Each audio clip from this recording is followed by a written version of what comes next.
سب کچھ جو کچھ انہوں نے کیا وہ ایک ایک کر کے ان کی حرکتیں قوم کے سامنے آ رہی ہیں، ایکسپوز ہو رہے ہیں. اور وہ جو شرمناک قسم کے جو فیل کیے ہیں انہوں نے، شرمناک قسم کی جو باتیں کی ہیں، جو مکر و فریب کیا ہے، جو دھوکے بازی کی ہے، سب کچھ قوم کے سامنے آ رہا ہے. ہر چیز پہ یو ٹرن، ہر چیز پہ یو ٹرن، سب قوم دیکھ رہی ہے، کر رہی ہے. میں آئی ایم ایف کے پاس نہیں جاؤں گا، جانے سے پہلے خودکشی کر لوں گا. وہ خودکشی آج تک نہیں کی. قوم دیکھ رہی تھی کب کریں گے خودکشی. میاں صاحب آپ ہمیشہ یہ بات کرتے تھے، یہ آج آپ نے بات اس کو دہرایا، لیکن ہم کیونکہ ہم نے وہ دیکھے حالات جب بیگم کلثوم نواز صاحبہ ڈسٹرکٹ کلینک میں زیر علاج، آپ نے کہا میں جانتا ہوں کہ احتساب کے نام پہ انتقام لیا جا رہا ہے آپ سے. جے اے ٹیز بنی، جو بھی ہوا اس کیس کو ہم سب نے فالو کیا، جو ماہرین قانون ہے وہ بھی دیکھتے رہے. لیکن اب نیب وہ تمام الزامات جو ہیں وہ ثابت کرنے میں ناکام رہی اور مریم نواز کی بریت ہوتی ہے. مریم نواز کی بریت کو لے کے آپ کے حوالے سے اب یہ کہا جا رہا ہے کہ میاں نواز شریف کی رائیں ہموار ہو چکی ہیں، کیونکہ یہ ثابت ہو گیا کہ وہ الزامات جو تھے وہ ایک سیاسی انتقام پر مبنی تھے. اس حوالے سے کچھ بتائیں کہ آپ کیا سمجھتے ہیں کہ وہ جو کچھ ہوا آگے کیا ہونے جا رہا ہے؟ میرے خیال آپ نے جو سوال پوچھا ہے بالکل وہ اس کا جواب بھی اس میں آ گیا ہے. لیکن اس میں ایک آپ کو بات بتاؤں کہ انسان چال چلتا ہے لیکن اللہ تعالیٰ کی اپنی تدبیر ہوتی ہے. اور یہ بھی کہتا کہ یہ بھی سنا ہے آپ نے، مین پروپوزز گاڈ ڈسپوزز. تو قرآن پاک میں بھی ہے کہ انسان اپنی تدبیر کرتا ہے، اللہ کی اپنی تدبیر ہوتی ہے.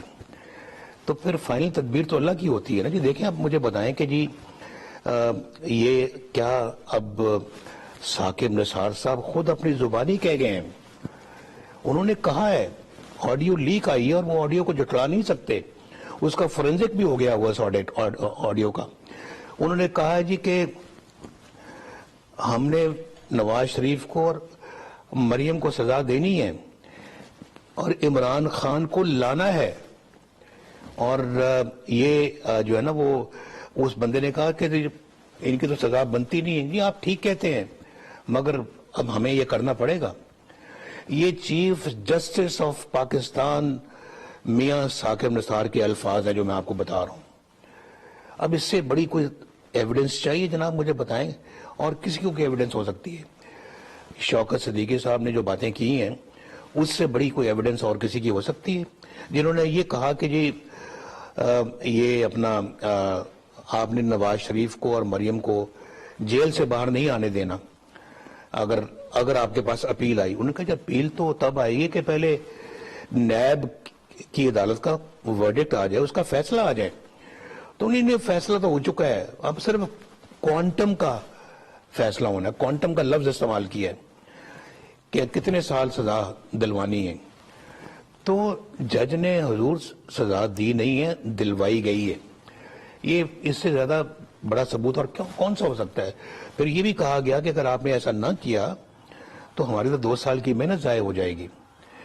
بھائی اتنے کیسز کے سو موٹو لیے جاتے ہیں، سو موٹو نوٹس لیے جاتے ہیں. بھائی اس کا بھی سو موٹو نوٹس لو، اس کا بھی کوئی کہو. یہ 5 سال سے ناانصافی پہ ناانصافی، ناانصافی پہ ناانصافی، ناانصافی پہ ناانصافی، اور کوئی سو موٹو نوٹس نہیں ہے اس کا. یہ اتنے بڑے بڑے لوگ جو گواہیاں دے رہے ہیں، خود ارشد ملک صاحب نے یہ کہا، اور اس پہ پھر اس وقت کے چیف جسٹس نے کہا کہ ہمارا سر شرم سے جھک جانا چاہیے جو ارشد ملک کہہ گئے.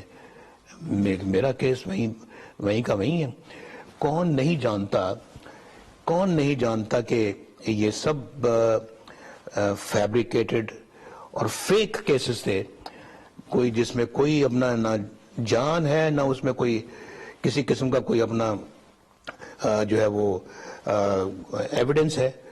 لیکن سزائیں دے دی کہ مجھے الیکشن سے بھی دور رکھا جائے اور مجھے فار لائف ڈسکوالیفائی کر دیا. اگر آج کہا جا رہا ہے، دیکھیں نا، لائف ڈسکوالیفیکیشن بھی سپریم کورٹ سے ہوئی، اور آج کہا جا رہا ہے کہ جناب یہ تو بڑا ڈرکونین قانون ہے اور بہت ہی یہ ڈرکونین فیصلہ ہے. قانون کہیں نہیں ہے، یہ ڈرکونین فیصلہ ہے اور ظلم ہے. تو پھر اس کا ازالہ دیکھیں. یہ سب باتیں قوم تک پہنچنی چاہیے. میں تو یہ کبھی میں تو اپنا دکھڑا اور رونا لوگوں تک کبھی پہنچاتا بھی نہیں ہوں.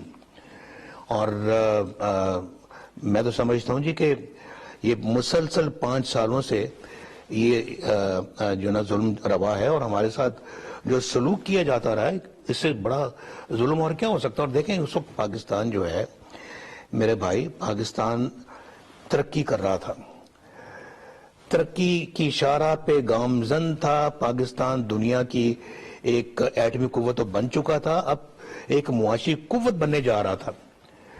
آپ مجھے بتائیں، ڈالر 100 روپے کا تھا جب میں پرائم منسٹر تھا. سبزی دال کی قیمتیں، گوشت کی قیمتیں اور عام روزمرہ کی استعمال کی چیزیں لوگوں کی پہنچ میں تھی بڑی آسانی کے ساتھ. بجلی ہم لے کے آئے اللہ کے فضل و کرم سے، لوڈ شیڈنگ کا خاتمہ کر دیا ہم نے. اور پاکستان جو ہے نا وہ موٹر ویز بن رہے ہیں. پاکستان کے اندر خوشحالی آ رہی ہے، لوگوں کو روزگار مل رہے ہیں، اور پھر ان بچوں کو ایک نیا مستقبل نظر آ رہا تھا ملک کے اندر کہ جی انشاءاللہ اب ہمیں بھی اچھا روزگار ملے گا.